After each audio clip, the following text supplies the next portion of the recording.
Okie dokie. Today we're going to be starting a series of lectures on something called functional algebra. And with normal algebra, usually we're dealing with solving for variables like x and y, or z. With functional algebra, we'll be solving for actual functions. So why don't we get started here? Let's take a look at a functional algebra equation like this. F of f is equal to x squared, where f is going to be, of course, a function of x. So we'd like to know if a function eats the same function, what function would that have to be for the result to be x squared? So given this equation, find or solve for f. So what we're going to do is we're going to, first of all, similar to what we do for differential equations, we'll guess that f is equal to some x to some power n, and we just have to find out what that n power is that would make this equation solved.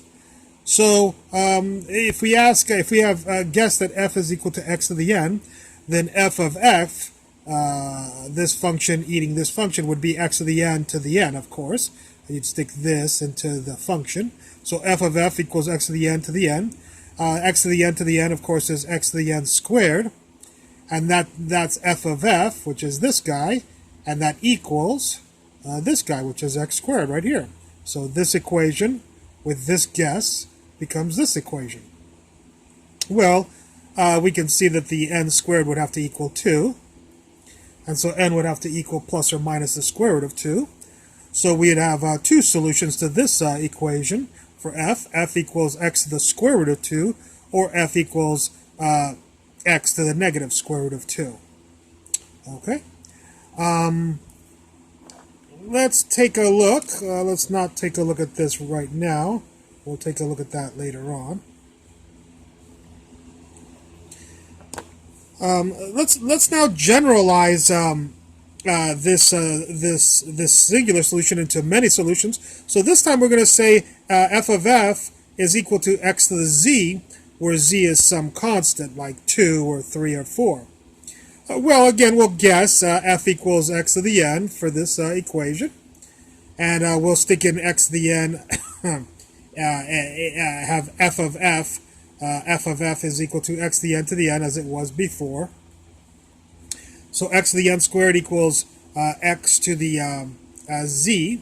So n squared will equal z. The exponents have to be equal. And so n will equal plus or minus the square root of z. Or f equals the square root of z.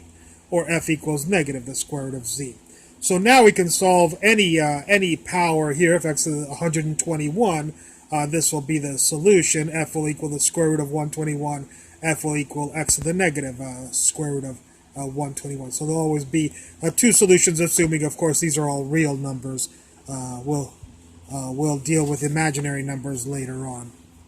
Now we want to further generalize again, where here we only did two function of a function. What happens if we have three functions? A function of a function of a function equals x to the z. Well, we'll guess again f equals x to the n, and if you do that, then it'll be x to the n to the n to the n will be this. This will be x to the z. X to the n is n cubed.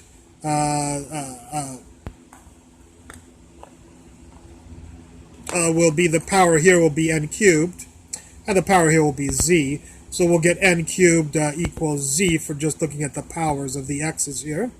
So n will equal the cubic root of z. So f here, when the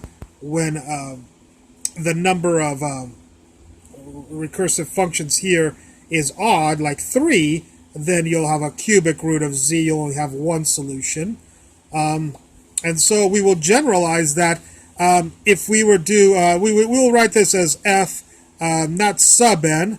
We'll do it pre-sub n with an f sub pre-sub n. Which means, like for instance here, this f of f would be f3, f pre-sub n 3. If there were 4 f functions, recursive f functions, it'd be f4. And so we notice that in those cases, at least for n equals odd, we'd have f4, f2, I'm sorry, f3 would equal the cubic root of the square root of z. So now this will solve for multiple recursive functions. And over here I wrote the other one, which was not supposed to be seen here. It was supposed to be seen here. Notice this again is fn, but this time where n is an even number.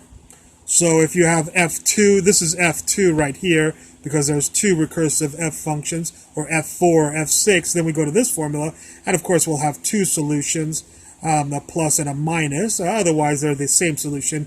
It's the nth root of z and negative the nth root of z. Alright? So that's my first lecture. I'm going to make these short lectures instead of one 20-minute lecture. So I've got 4 more lectures, and hope you enjoyed this. Look forward to any comments at the bottom. Thank you very much for watching. And look for always in the description for any errata that I find mistakes.